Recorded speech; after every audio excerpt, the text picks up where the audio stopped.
Victor Galvan. Yeah.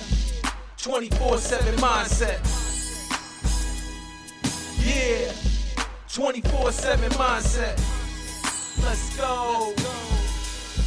24/7 mindset. Well, you own multiple houses, right?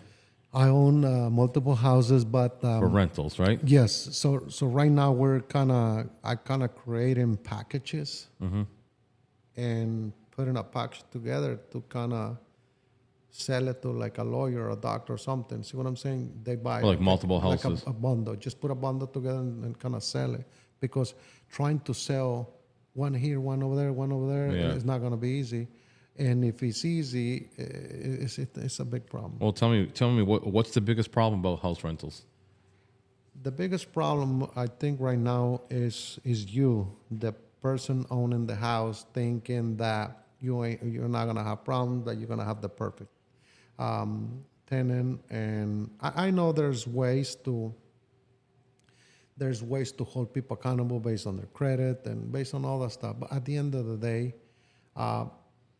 not everything goes smooth. So it goes back to somehow, little by little, the usage of the house, of the equipment, of the power or whatever, or the plumbing, everything on the house, it goes to stages, or your parties, your kids somehow hit the wall, sometimes start Wear and tear. And yeah, you're making $22,000 a year, whatever, right? You rent it for $2,000, whatever, but you pay $3,000 on taxes, and then you pay maybe $3,000 or $4,000 a year on just little fixes, little minor things that you got to do. So you saving like what, $16,000, but in 3 years that person leave. To go back and retouch, repaint, everything's so expensive now that there's your money to go back again into the house. So it's a game that never ends. So that's why I say there's two options. Only if you buy, if this is your game, you buy, you rent it to break even, that's fine. But it's better to put it in a house than to put the money in a house than put it into a bank, because the house automatically 2 to 3 years is going to be double. If that's your strategy. So now you got to figure out what to do with capital gain. It's a big problem. So you got to have already the next investment. So when you sell, you reinvest it, so you don't get charged 35 to 37% taxes on your capital gain. See what I'm saying? So you got to know why. Yeah. But it can double over the 3-4 years. Your money can double, because that's how houses is. A lot of people still buying, right? But Yeah. How do you feel about apartments? Are they liabilities or assets? man, no, apartments, they are big assets. They can be liabilities if you don't have a good management team that can manage the apartment complex. But most of all, like 90% of the apartment complex, it can be good assets if you know how to, the things that you're supposed to do. For example, you got to have a team, right? Yep. That take care of the whole complex. You can add things like police. You give him a police officer to live in the corner, so for free. Yeah. So See, he these can are the come strategies around. I want to hear about. Yeah. Exactly. Yeah. Go ahead. Yeah. So you got to be creative. Yeah. So just by adding a police, it can your apartment complex, you can charge $200, $300 more a month. Because you have that sense of security. You have a police officer living because there. he's living there, and actually you can be smarter. You put one on this corner, one on the other corner. Yeah. So now it's like you got security 24/7, and it's a police, and he lives there. They're living there. Yeah. So now you make a deal with the city. Hey, from now on, I'll give you 2 apartments, 2 rooms for the rest of whatever. Yeah. So when they marry, they got to get out, bring another Put young another police officer, officer, and yep, done. yep. And this is what I want. This is your rule. Sign Yeah, here. yeah. Oh, we don't sign that. Okay, at least promise me this. Yeah. So now this apartment here is going for $1,800 a month, and the one across the street is $1,200. So you're actually making more. So that's the little thing you can do. You can also, the same person that does the service on the rooms and all that stuff to make sure everything is good, the handyman. Yeah, yeah. You can also use him to say, from now on, this is your new contract. We're not going to raise but we're going to charge you $20 a month to take your trash. Just leave it out. Boom, we take it out. So automatically, 20 times the apartments that you have, automatically you can pay for that guy. Now you can say, I want to do VIP parking. Everybody knows that parking belongs to the apartment, right? Yeah. Now you just identify for $300 a year. Oh, Jose, nobody can park there. That's Jose's parking spot. Yeah, yeah. So Jose just come in because Jose wants that. Yeah. But Victor has a VIP also. Victor's lazy. Victor, he wants to have that one close supposedly to the room. But at the end of the day, that was your parking spot. So when you identify that for a fee, perfect. And now you can do and say also, the pool is not accessible into 11. But if you pay this fee, you can start from 7 a.m.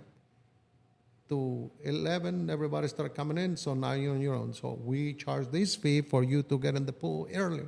So a lot of people will pay that fee. It can be, I don't know, maybe $200 a year. What is that? A lot of people look at it like nothing.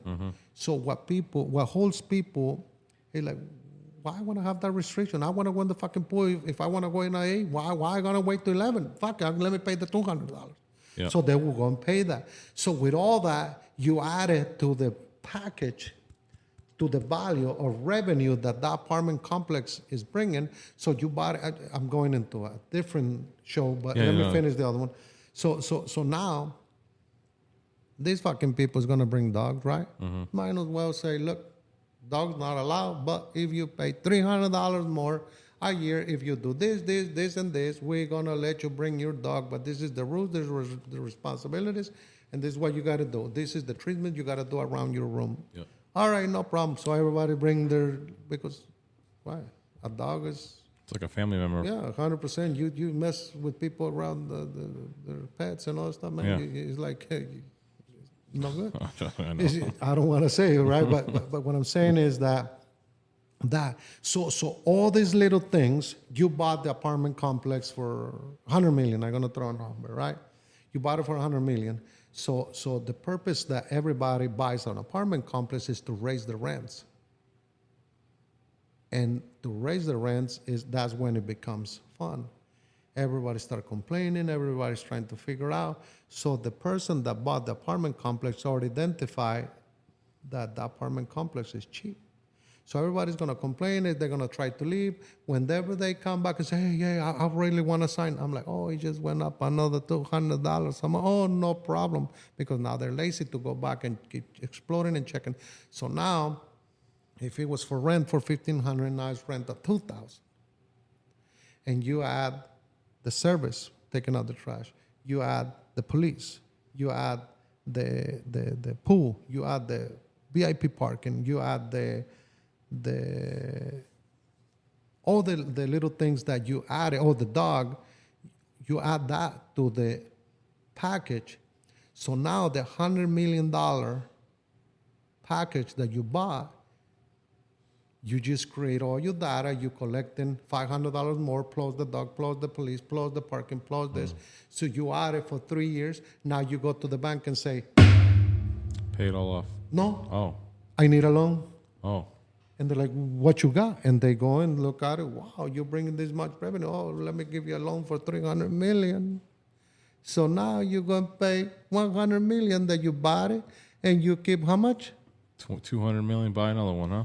You keep that money, Yeah. and it's free tax. So what do? Invest in a bigger deal. That's what Grant Cardone does. Yeah. That motherfucker's the smartest guy on planet Earth. There's other ones, but they don't come and say it. But he's smart. So now you go into this asset world that you identify, and you're like, wow, it was very easy to make $200 million. Yeah. So now everybody wants to do it. But only the ones, remember at the beginning, I say only if you got a good service, Yeah.